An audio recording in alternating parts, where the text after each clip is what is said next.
India has formally kicked off the acquisition process for 6 more long-range Neptune-80 aircraft from the US, while a plan is also underway for fast-track procurement of 6 Predator B-armed drones amidst the ongoing military confrontation with China.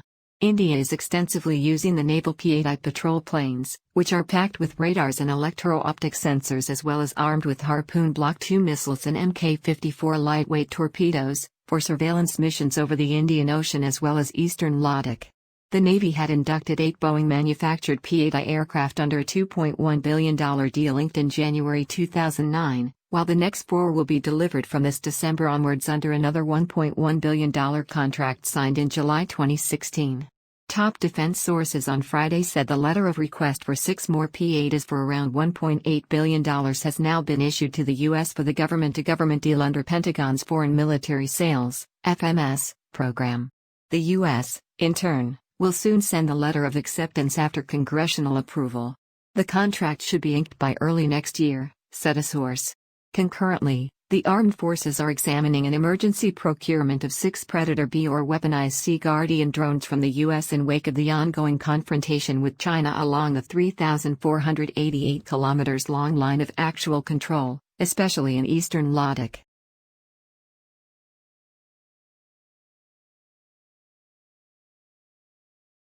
President Donald Trump's order on updated export restrictions on unmanned aerial vehicles, UAV, with a new speed limit of 800 km/h, will not only help its allies in the Middle East facing the brunt of Chinese armed drones in Libyan theater but will also help India acquire proven Predator B-armed and Global Hawk surveillance drones from the U.S. Both the top-of-line drones have speeds less than 800 km/h. A statement issued by White House said, "The President has decided to invoke our national discretion to treat a carefully selected subset of Missile Technology Control Regime Category I unmanned aerial systems, UAS, which cannot travel faster than 800 km/h as Category II. This will increase our national security by improving the capabilities of our partners and increase our economic security by opening the expanding UAV market." This policy change means that the UAVs under 800 km/h will no longer be subjected to the strong presumption of denial of the MTCR. While the U.S. defense contractors were restricted by the Missile Technology Control Regime, MTCR, UAS clause, the Chinese have been supplying wing-long armed drones to Pakistan and for use in the Yemen and Libyan civil war. According to intelligence reports, China has already supplied 4 wing-long armed drones to Pakistan for protection of the Sepik and Gwadar port. The drone, which has a limited track record, carries more than 1,000 kilograms of bombs or air-to-surface missiles. Neither China nor Pakistan are members of the MTCR, hence there is no restriction on Beijing to export these systems to Islamabad.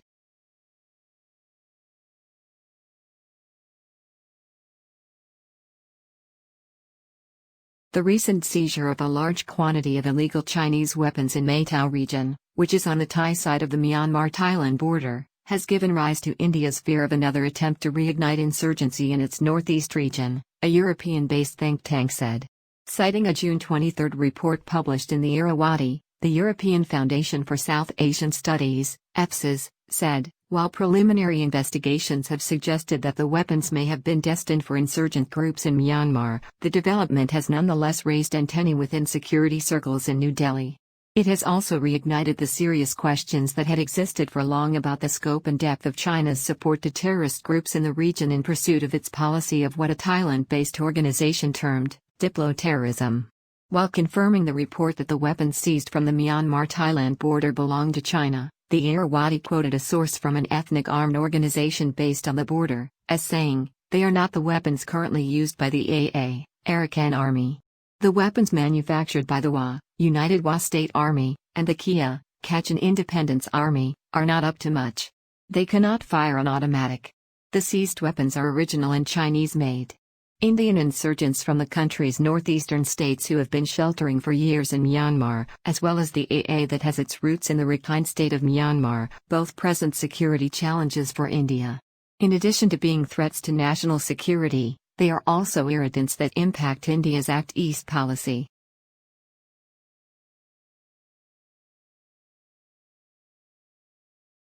India will observe the 21st anniversary of Kargil Vijay Diwas on July 26 and pay tribute to its brave martyrs.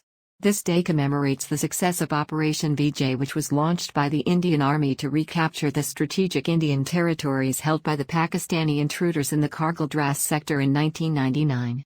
Operation Vijay was one of the most prominent wars and hard-fought victories fought by the Indian Armed Forces between May and July 1999.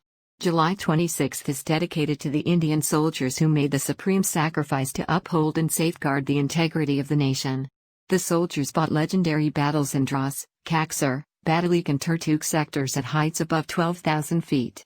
While the 60-day-long war resulted in the loss of several lives on both the sides, India eventually won the unofficial war by regaining control of all the previously held territory, re-establishing the status quo.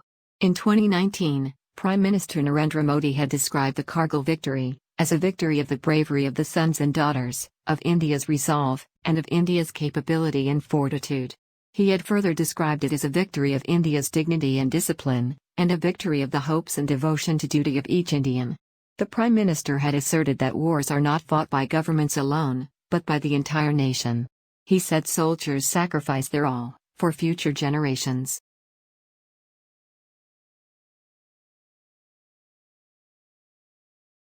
The Indian press reports on the intensification of work in the framework of the AMCA fifth-generation fighter program. Recall that earlier India decided to withdraw from the FGFA joint program with Russia, which provided for the creation of a new generation aircraft. New Delhi put forward a whole list of claims, including lack of implemented stealth technology, previous generation engines. With this exit, India threw itself away from obtaining the latest fighters for several years. It was decided to create our own version. To this end, the implementation of the AMCA program began. The modular design of the fifth-generation twin-engine single-seat aircraft is considered complete. Please subscribe to Daily Defense Digest for more such videos.